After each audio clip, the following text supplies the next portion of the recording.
Hello, I'm Dennis Trudeau. Once again, the people of Ethiopia are facing starvation. But war this time makes it virtually impossible for food aid to get through to them. 5 years ago, in the last great famine in Ethiopia, food aid moved through government channels. But now, rebels control most of the areas where the famine is at hand. So those government channels are practically useless. Our food aid can be shipped to the cities of Assab and Massawa on the Red Sea. But the aid can't get very much farther beyond that where it's needed. A little later, we'll discuss the problem of getting food aid through to Ethiopia. First, though, the television premiere of The Forbidden Land, a documentary shot in Ethiopia and Eritrea between 1985 and 1988. The Forbidden Land provides a rare close-up view of the civil war that's been raging in Ethiopia since 1962.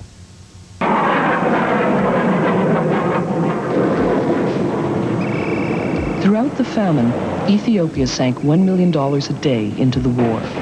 At the peak of the crisis, the central government bombarded the countryside with napalm, without a murmur from the outside world. 2 days of the army's budget would suffice to revert the desertification of the country.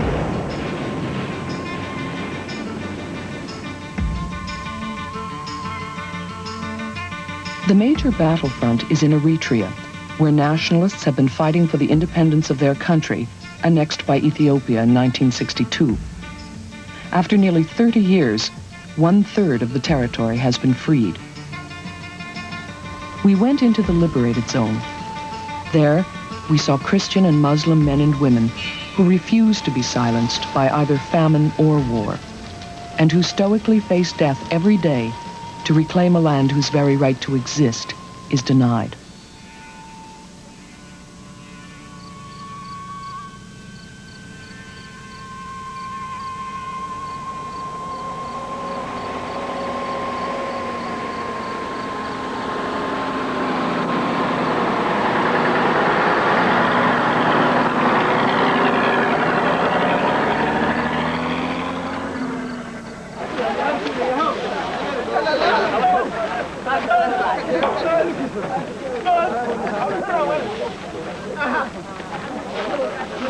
Our expedition begins at the border of Sudan, sole port of entry into the liberated zone of Eritrea.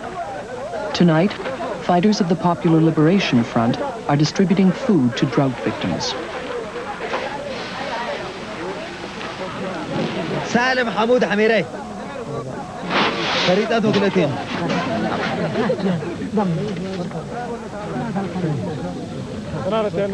كمان تين نديمة.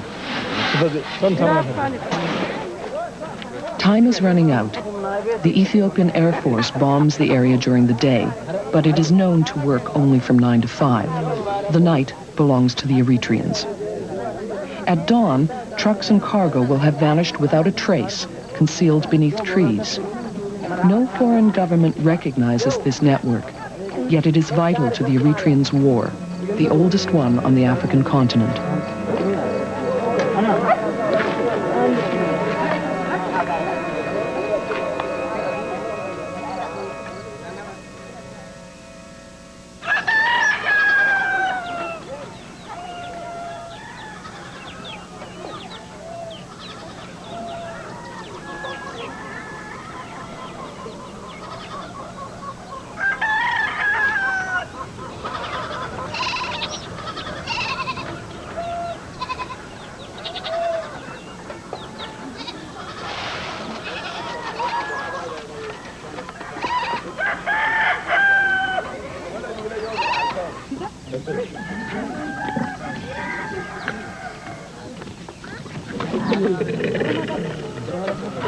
Like thousands of young people, Zudi joined the Popular Front in 1978 when the Soviet Union decided to back Ethiopia.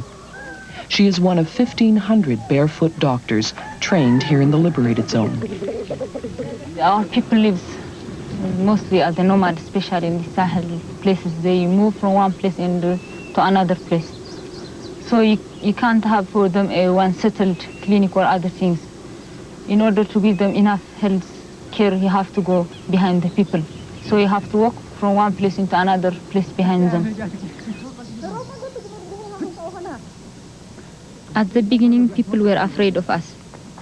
In their whole life, they had never seen a doctor. So the first time they saw us, men were flying away and women hiding in their tents. Little by little, we built confidence with them.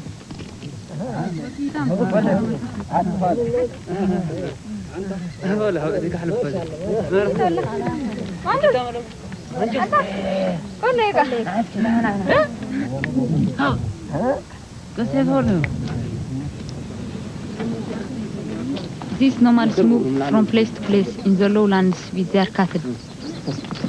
They do not farm, so they have no grain, and they are the ones who have suffered the most from the drought. Some of them used to have 200 goats. They lost nearly all their animals because there was no water and no pasture.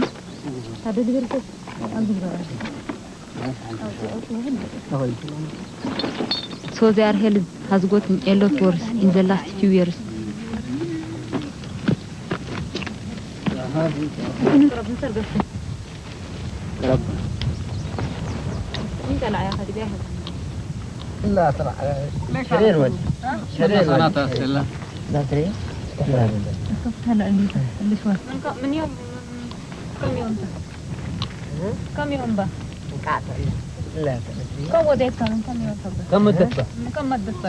The Eritrean people, they have been deprived of basic health service for the last 4 or 5 centuries.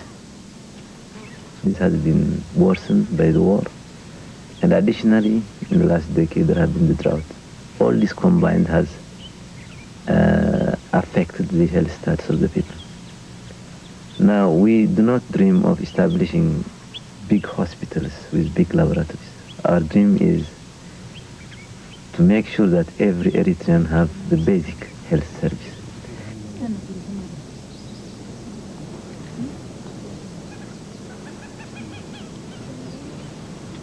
These women need special help. 1 out of 4 dies giving birth. Anemia and lack of vitamins are the main reasons. And so, we got the idea to give nutrition supplements as well as medicine, above all to the women who are pregnant.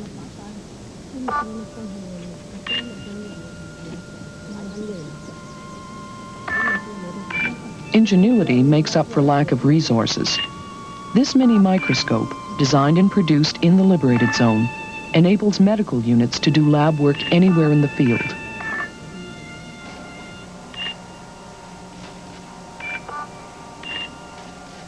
Despite underdevelopment and the war, the Popular Front has built a thorough support system for its health services.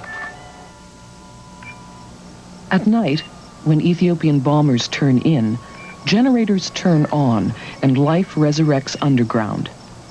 The main hospital, entirely buried, stretches 5 kilometers.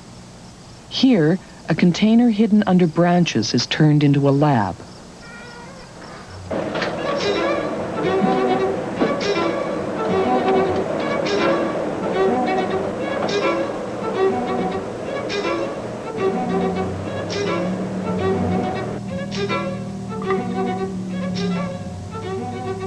Every night, 1,000 liters of intravenous solution is churned out. And enough tablets are prepared to fill half the needs in the liberated zone.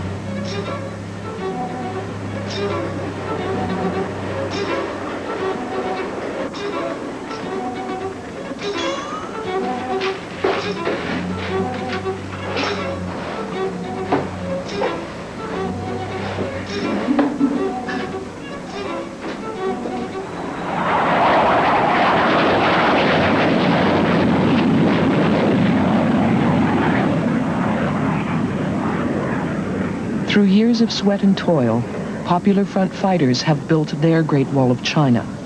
400 kilometers of trenches make up the first line of defense of the Free Zone. Petros, 23, has been here for 7 years.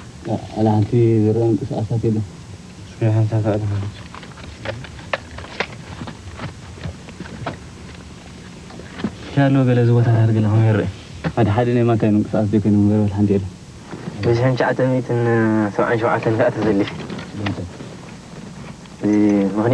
was living in Asmara when Ethiopian soldiers recaptured the area, razing villages, raping women, and murdering civilians.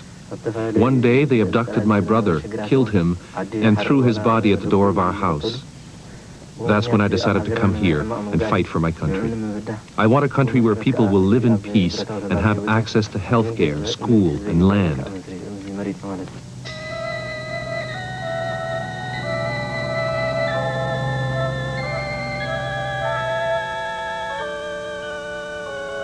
Eritrea, about the size of England, is strategically located.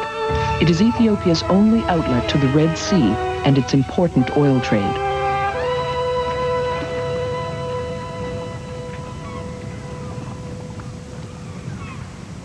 Its 1,000-kilometer coastline has always been the envy of the great powers.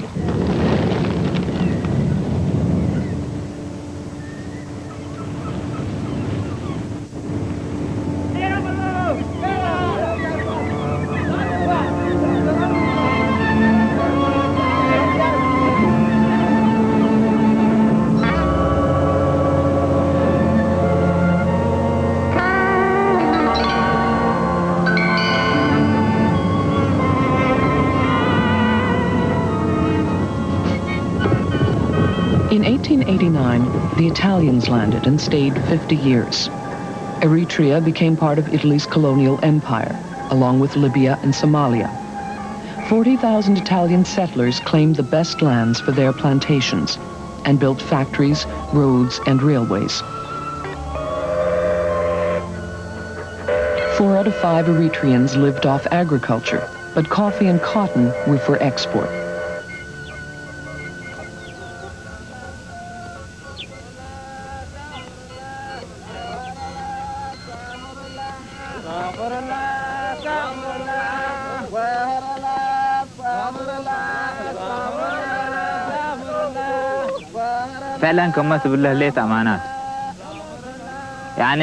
Before worrying about the drought, we redistributed land.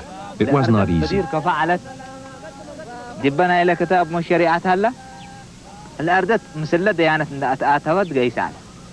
Landowners opposed land reform, saying the Quran makes it a sin to interfere with property.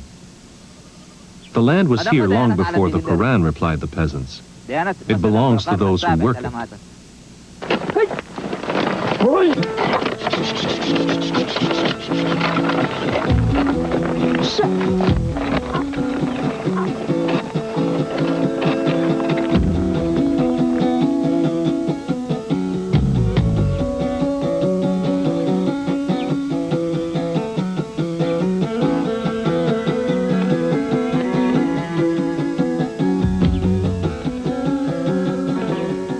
The drought particularly ravaged Eritrea's highlands.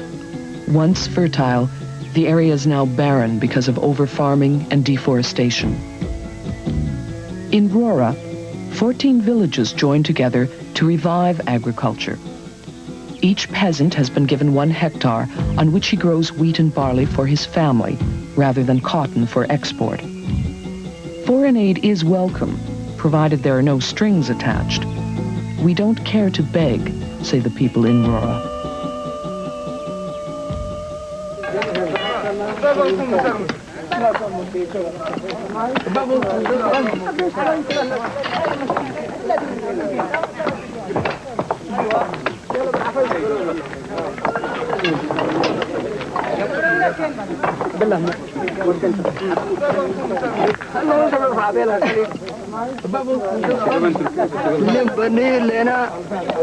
We're building a stone wall to protect the trees we planted. We need the wood from the trees to build our houses and the leaves to hide them from enemy planes. The wall will also prevent goats and sheep from eating the young shoots.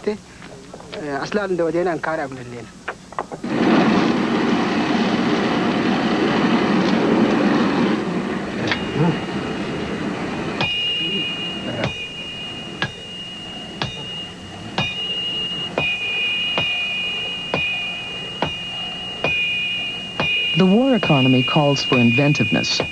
In this forge, nothing is lost. Every piece of scrap is recycled. Rusted parts of trucks and even tanks are turned into spades and plowshares.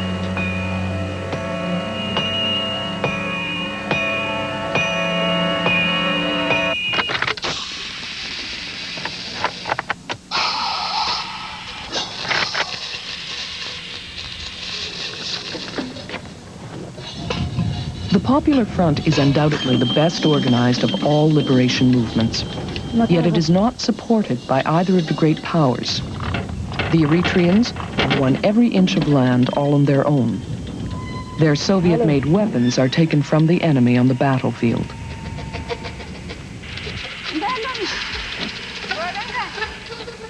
For years, all the Eritreans could manage was to contain the Ethiopian army.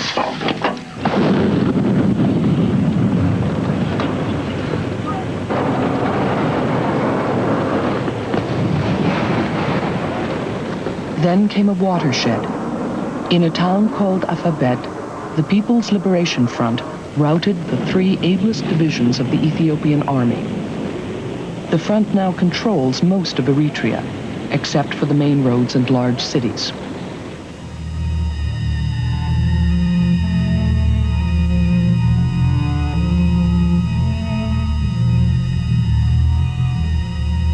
One day, perhaps, history books will call Alphabet the Dien Bien Phu of the Ethiopians. Meanwhile, these tank and truck debris are earmarked not for the museums, but for the Rora Forge. This is the only revenge history has granted Eritreans so far. Ethiopia, the poorest country in Africa, devotes half its budget to the war. Its army, led by Colonel Mengistu Haile Mariam, numbers 300,000. 3/4 of the troops are in Eritrea. My country is occupied by a foreign force, militarily, politically, in all aspects. The difference a lot of people would try to bring is that maybe in the past, colonialism was practiced by Europeans, that is the whites. But here in Africa, a neighboring country, Ethiopia, has occupied my country, Eritrea, meaning a black country has overtaken another black country and ruling over black people.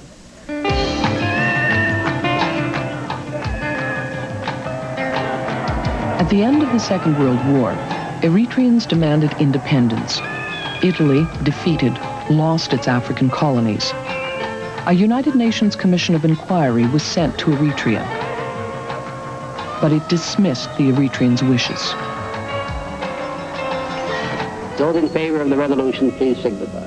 In December 1950, the UN sealed Eritrea's fate. Unlike other Italian colonies which gained their independence, Eritrea was federated to Ethiopia. Freedom was the price it paid for its coast on the Red Sea. The question of Eritrea before the United Nations represents a striking example of effective international cooperation brought to a happy conclusion through appropriate and efficient procedures. Without the Eritrean people being consulted, without carrying any kind of referendum, without exercising their right for self-determination, federation was imposed on them. Federation was part of a ploy played by America and Ethiopia, a prelude, one can say, for annexation. We didn't accept it, we didn't take it.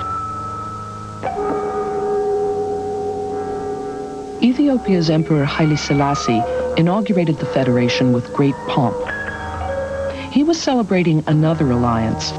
The Federation was the result of discreet bargaining. In return for U.S. support, Ethiopia agreed to a military base in Eritrea and signed a 25-year cooperation treaty.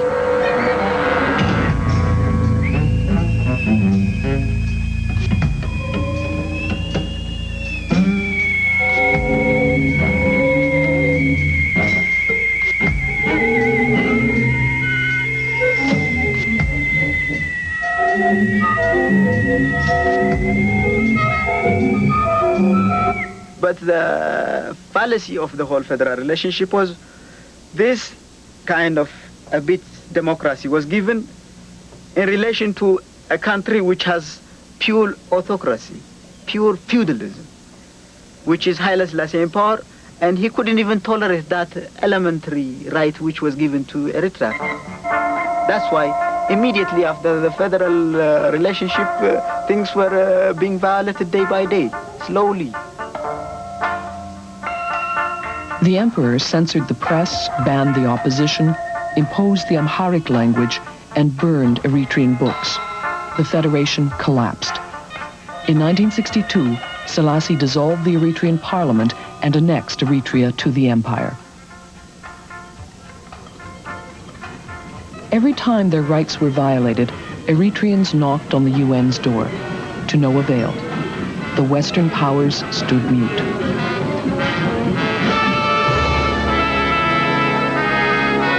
Almost 30 years later, only the color of the flag has changed.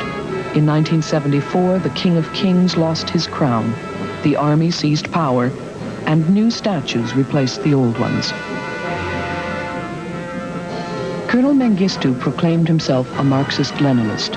Moscow, which had supported the Eritreans' claim for independence, instantly changed sides and began supplying Ethiopia weapons to be used against Eritrea.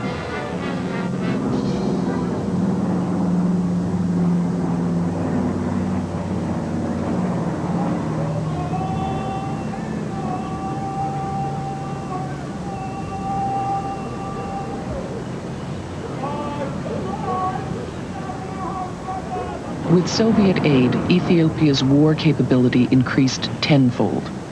The war is omnipresent.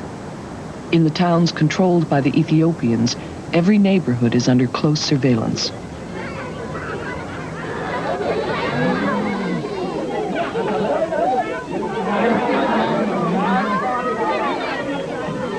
We could not film without an Ethiopian security agent looking over our shoulders. He allowed us to shoot only what the regime wanted the world to see. In this shanty town near Asmara, a woman invited us into her home.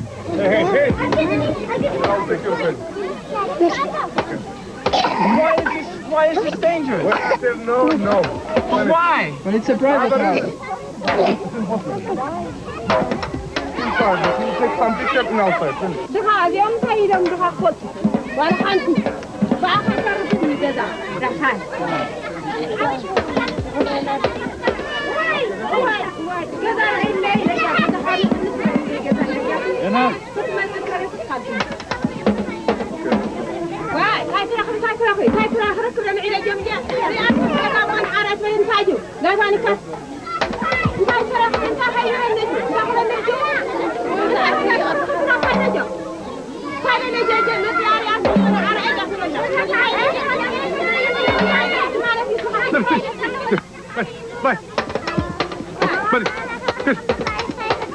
will not give the police, but give me the film.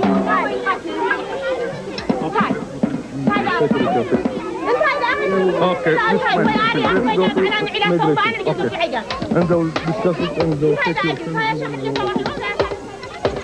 As an Eritrean, I'm deprived of all my basic rights. I can be searched any time without any warrant. At some places, I can be shot without any warning. In fact, as an Eritrean, I'm always considered a threat for the Ethiopian government. One can say an Eritrean today in Eritrea lives as the black South African lives in South Africa.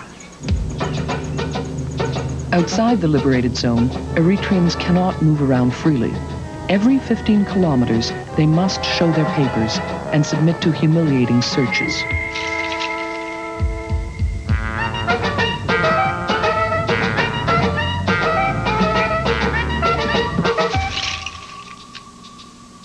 Stop.